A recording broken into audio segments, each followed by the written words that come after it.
এই শান শোনাইবেন আর আমার আব্বুর জন্য দোয়া করবেন। এই কাম সারি যে এবার তো মাইজ ভান্ডারি শান শুনতে হবে না। কত মহামনি ঋষি, এই আনোয়ার ভান্ডারি কই? জি জি আসেনি? জি গানটা শোনো তো ঠিক আছে নাকি? কত মহামনি ঋষি নাম জপে তার দিবানিশি, সেই নামের গুণেতে পাই মরা দেহে প্রাণ। দুই কুলের সুলতান ভান্ডারি, দুই কুলের সুলতান, এ সংসারে কে আছে আর এমন দয়াবান? দুই কুলের সুলতান ভান্ডারি, দুই কুলের সুলতান।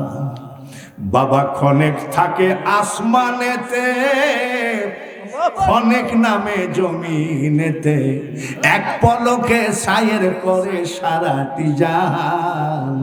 দুই কুলের সুলতান ভান্ডারি, দুই কুলের সুলতান। এই অধমে আশা করি আসি বাবার চরণ ধরে, মরণ কালে দিও বাবা চরণ তলে স্থান।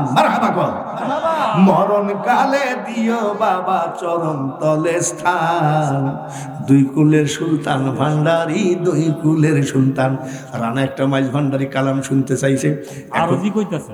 রাখেন এক, আমি যদি বলি, আমি যদি না বলি, রানা বলবে, রানার সাথে যারা আছে তারা বলবে হুজুর দুই একটা মুখস্থ করেছে হাফ হাফ, কিন্তু জানে না ফুল বলছে কি বলি না। কেন চিনলি না রে মন আমার গোসল আজম মাইজ ভান্ডারি মৌলানা কেমন? আমরা সুন্নি মাদ্রাসায় পড়েছি, আমরা সুন্নি মাদ্রাসায় গজল শিখেছি। যাব আমি আজমিরে, কানবো আমি দু হাত তুলে আমার খাজার দরবারে। আর এখন মাদ্রাসার মধ্যে খাজার কথা বললে তার 14 গোষ্ঠী সব সাপ। জোরে বলেন ঠিক কিনা? তাহলে সুন্নি মাদ্রাসা প্রয়োজন আছে কিনা? আপনারা সুন্নি মাদ্রাসা থাকতে ওই বাবাজিদের মাদ্রাসায় দিবেন নাকি? খালি না বলেন ঠিকই, গোপনে গোপনে পাঠান। আজকে ওয়াদা দিতে হবে, আমরা সুন্নি মাদ্রাসা ছাড়া ছেলেদেরকে দিব না। হাত কেন তোলেন? আমাদের ছেলেরা কোন মাদ্রাসায় পড়বে? সুন্নি মাদ্রাসা। সুন্নি মাদ্রাসায় পড়লে কি হবে জানেন?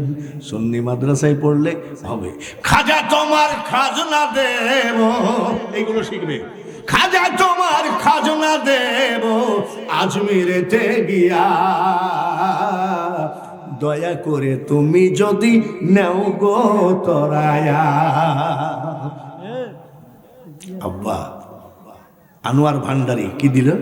এক বস্তা চাউল। কয়টা হলো? 4টা।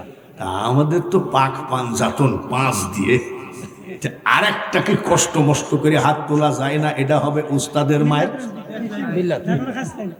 যার বাড়ি খাইছিলাম, কইছে ছেলেটা, আহারে ওই মিল্লাত 2 বছর মেহমানদারি করলো, কিন্তু মিল্লাত রেজবি 2 বছর মেহমানদারি করে বাঙালি হুজুরকে খাওয়াইলো, কিন্তু মিল্লাত রেজবির মনে একটা ব্যথা আছে। ছোট্ট কালে মা বাপ যারো মরে রে, তাহার মতো দুঃখী নাই রে জগতে। আমার একদিন গলা বসে গেছিল অতিরিক্ত চিল্লানোতে। বউ বলল না, ভাই বলল না, আমার আব্বা দেখি বলছে বস, কি একটা কথা বলবো। বলি কি? তুই যে ওয়াজ করতেছিস আমি বাড়ির থেকে শুনতে পাচ্ছি, অত জোরে চিল্লাইলে আমার বড় কষ্ট হয়।